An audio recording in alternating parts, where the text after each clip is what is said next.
Sir నమస్కారం sir. నమస్తే అండి. అంగసాముద్రికంలో మనం పాదాల వరకు తెలుసుకోవడం జరిగింది. అవునండి. ఇప్పుడు పాదాల పైన హ్మ్. పిక్కలు, మోకాళ్ళు, హ్మ్. ఈ కాళ్ళ గురించి వీటి ఒక్కొక్క రకం గురించి ఎలాంటిదని చెప్పేసి కొన్ని వివరంగా చెప్తా అని చెప్పారు. అవును. అడుగుని చెప్పగలరు? మనకి ఇప్పుడు ఈ పాదం పైన ఉండేది చీలమండలం అంటారు. అంతవరకు చీలమండలం. విడిగా మనం చెప్పుకోవడం జరిగింది. ఇప్పుడు ఈ మోకాళ్ళ పైన అంటే ఏంటంటే, ఈ మోకాళ్ళ దగ్గర నుంచి పాదం దాకా ఉండేది ముందు వైపు బోన్ ఉంటుంది, వెనక వైపు కండ ఉంటుంది. అవును.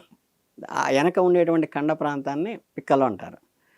తర్వాత ఈ జత్రువులు ఈ మోకాళ్ళు ఎలా స్ట్రక్చర్ ఎలా ఉండాలి, పైన తొడలు స్ట్రక్చర్ ఎలా ఉండాలి, ఎలా ఉంటే ఏవి రాజలక్షణాలు, ఏవి శుభలక్షణాలు, ఏవి అశుభ లక్షణాలు అని కూడా మన శాస్త్రంలో విపులంగా వివరించడం జరిగిందండి. దీంట్లో ఏంటంటే ఆఖరికి చిన్న చిన్న ఏమైనా పిక్కలు ఉన్నాయనుకోండి, పిక్కలు ఏంటంటే కొంచెం కండబట్టి బలంగా ఉంటే అది రాజు లక్షణాలుగా చెప్పారు. అలా కాకుండా ఈ ఈ మామూలుగా ఉదాహరణ కోసం అంటే ఆ గ్రంథాలు అలా ఉంది, కప్ప పిక్కలాగా పల్చగా ఉండి తక్కువ ఉంటే ఏంటంటే వాళ్ళకి కొంచెం దారిద్ర్య హేతువుగా చెప్తుంటారు. అంటే పిల్లలు అలా పుట్టినప్పుడు ఏంటంటే వాళ్ళు కొంచెం ఫైనాన్షియల్గా సపోర్ట్ లేదని. అలాగే ఆఖరికి ఈ పిక్క మీద వెంట్రుకలు ఉంటాయి కదా, అవును. ఈ వెంట్రుకలు కూడా ఒక్క రూపం కూపం అంటే ఏంటంటే మనకి వరి నాట్లు వేసేటప్పుడు పల్చగా పెట్టే గుదురుగా పెట్టే ఉంటాయి. అంటే మనకు కొంతమంది దారులు వేస్తారు. అవును. తూర్పు నుంచి పడమరకి దారులు వదులుతారు, ఒక 4 అడుగులకు ఒకటి దారి వదులుతారు. ఈ వదిలిన ఏంటంటే గుత్తి ఎక్కువ పెడతారు, ఇట్లా వెంటిలేషన్ లోపలికి వెళ్తుందని. లేనప్పుడు ఏంటంటే తక్కువ కుదురులు పెడతారు. ఈ వరి నాట్లు వేసేవాళ్ళకి అర్థమవుతుంది, అంటే నారుమడి నుంచి తీసుకొచ్చి నాట్లు వేసేవాళ్ళు. అలాగే ఒక కుదురుకి వచ్చేసి రోమకోపం అంటారు దాన్ని.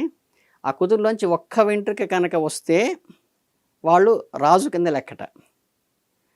2 వెంట్రుకలు కనుక ఒక రోమకోపం నుంచి వస్తే వాళ్ళు వచ్చేసి పండితులు, విద్వాంసులు అవుతారట.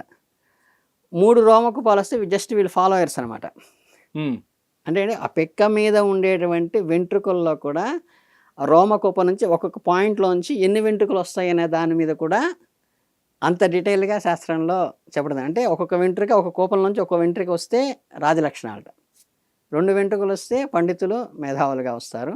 3 వెంట్రుకలు వస్తే ఫాలోయర్స్గా ఉంటారట. ఓకే. తర్వాత మోకాళ్ళు కూడా మనకి ఈ గుజ్జు ఎక్కువ ఉండి బలంగా ఉంటే అది రాజలక్షణంగా చెప్తారు. ఆఖరికి ఈ పైన ఈ తొడభాగంలో కూడా మనకి ఊరు అనేది బలంగాను, మీకు మామూలుగా ఏనుగు తొండం అంటారు సారా. అంటే ఏంటంటే ఆ గ్రంథాల్లో ఉన్న ఉదాహరణ ఏంటంటే ఏనుగు తొండాల మాదిరిగా ఉన్న ఊరువులు అయితే ఏంటంటే వాళ్ళు మంచి హెల్తీ కింద తీసుకుంటారు. ఓకే. ఇప్పుడు మనకి హెవీ వస్తే ఏంటంటే థైస్ హెవీ వచ్చినా కానీ, అంటే ఇప్పుడు మనకి ఇవి ఒబిసిటీలని కలర్స్లో వీటిలో చేసుకుంటుంటారు కదా మనకి. ఇవేంటంటే అది హెల్తీ బాడీ కింద చెప్పడం జరగల. అంటే అట్లాగేంటంటే వాళ్ళు ఇది కూడా అదృష్ట జాతకుల కింద చెప్పాల. కానీ ఇప్పుడు మెజారిటీ మీరు ఆ కాలంలో మరి శాస్త్రంలో అలా రాస్తుంది. ఈ కాలంలో అయితే ఈ ఒబిసిటీ వాళ్ళు వచ్చేవాళ్ళు, థైస్ బాగా హెవీ ఉన్నవాళ్ళు, హెల్తీ అంటే మామూలుగా అసలు కార్లో ఎక్కి కూర్చోగానే కారు కదులుతుంది, అలాంటి వాళ్ళు కూడా ఇప్పుడు ఉంటున్నారు. ఆ వచ్చేవాళ్ళు కూడా అందరూ పెద్ద పెద్ద ఫైనాన్షియల్ ఇది ఉంటుంది. కానీ ఏంటంటే వాళ్ళకి ఈ సెటిల్మెంట్ కానీ మరి వాళ్ళకి ఏంటంటే అక్కడ ఇది తక్కువ అని చెప్పి ఐశ్వర్యం తక్కువ అన్నట్టుగా చెప్పడం జరిగింది. ఇక్కడ ఏంటంటే ఆ శాస్త్రంలో క్లారిటీ వచ్చేది ఏంటంటే, మన ఏదో ఎన్టీఆర్ విగ్రహానికి కనుక శిల్పాలు వేరుగా, విగ్రహం వేరుగా, విగ్రహానికి వేరే లక్షణాలు ఉంటాయి, శిల్పానికి వేరే లక్షణాలు. కూడా లోపల మూల విరాట్ ఉండేది విగ్రహం అని, చుట్టూ ఉండే శిల్పానికి పట్టింపులు అని అట్లా చెప్పుకున్నాము. ఇక్కడ ఏంటంటే ఆస్తి, ఐశ్వర్యం 2 రకాలండి శాస్త్రంలో ఉన్నది. ఆస్తి మీన్స్ ఏంటంటే వాడు కోటీశ్వరుడు అయి ఉండి వాడికి వెండి కంచాలు, వెండి గ్లాసాలు, బ్రహ్మాండమైన డ్రెస్సులు గిట్లు అన్నీ అలమర నిండా ఉంటాయి. వాళ్ళు చక్కగా ఇటు పుట్టింటి వాళ్ళు ఇవన్నీ వెండి వస్తువులు ఇస్తారు, అటు పుట్టింటి వాళ్ళు వెండి వస్తువులు ఇస్తారు, అవన్నీ బీరువాలు పెట్టి తాళం వేసుకుని వీడు ప్లాస్టిక్ ప్లేట్లో తింటూ ఉంటాడు. సో వాడికి ఆస్తి ఉంది, ఐశ్వర్యం లేదు. ఐశ్వర్యము మీన్స్ ఏంటంటే వీడు వెండి కంచం కొనే స్థాయి ఉండొచ్చు, ఉండకపోవచ్చు, వీడు ఎర్నింగ్ అయి ఉండొచ్చు, అవ్వకపోవచ్చు, వాళ్ళ తాతల కాలం నాటివో ముత్తాతల కాలం నాటివో ఆ బంగ్లాల్లో వీడు ఉంటూ, ఆ వెండి కంచాల్లో వీడు తింటూ, ఆ వెండి గ్లాసుల్లో వీడు తింటూ, ఈ అనుభవించేటి లక్షణం ఎవరికి ఉంటుందో దాన్ని ఐశ్వర్యం అంటారు. ఓకే. అంటే ఇక్కడ చిన్న లాజిక్ ఏంటంటే వీళ్ళకి ఐశ్వర్యవంతులు కారు మీన్స్ ఏంటంటే అది ఎందుకో వీళ్ళకి యోగ్యతకి నిలబడదు హెవీగా ఉన్న వాళ్ళకి అని అక్కడ శాస్త్రంలో చెప్పడం జరిగింది.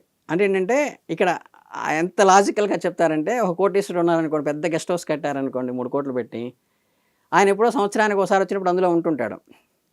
కానీ ఈ వాచ్మెన్ రోజు అనుభవిస్తుంటాడు చక్కగా. ఆయన ఓనర్ గారు వెళ్ళిపోగానే అందులో వీడు ఐశ్వర్యవంతుడు, వాడు ఆస్తిపరుడు.